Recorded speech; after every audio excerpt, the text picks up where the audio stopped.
So we're here in the liquify filter option menu, and I just wanted to say that I think the name liquify is pretty self-explanatory.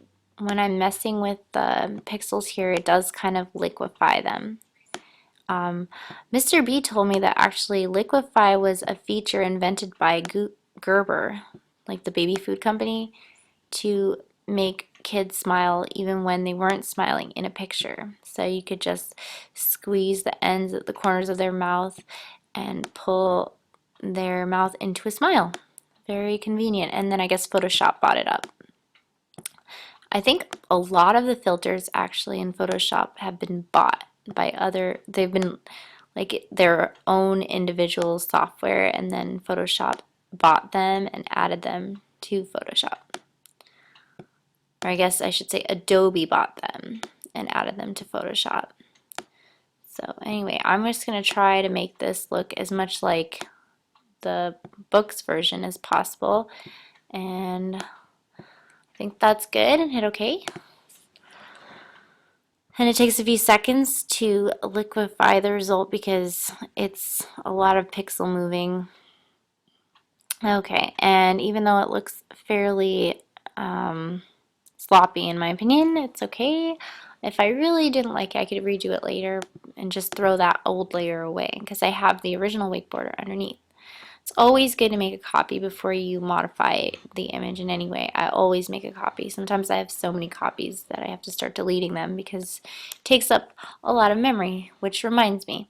Always periodically hit Control S or go up and say File Save, because when you're working with larger files, if you don't do that, things start happening. And it's always good to save in case you end up having to shut down your computer suddenly. Oh yeah, I just wanted to say that there are lots of different types of filters under the filter menu, and they all have to do with different types of manipulations to your image: blurring, distorting, adding noise, pixelating them, or sharpening them, stylizing them, with all these different options. And then in the filter gallery, there's a whole bunch of artistic and stylized looks that you can give it.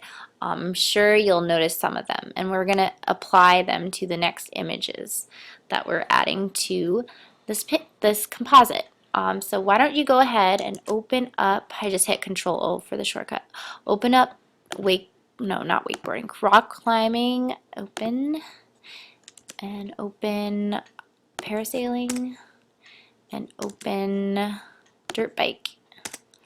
And then when you have all of them open, you can change the window arrange to 4 up. And that way it's easy to take your move tool and just start dragging them in. Or you can do that Control A, Control C, Control V to select all, copy and paste each one. I just like the move tool. I think it's easier. I'm fast enough with it. So, and then when you have all your images in there, for some reason every time I put the rock climber in, it comes in as a locked layer. Do you see the lock right there?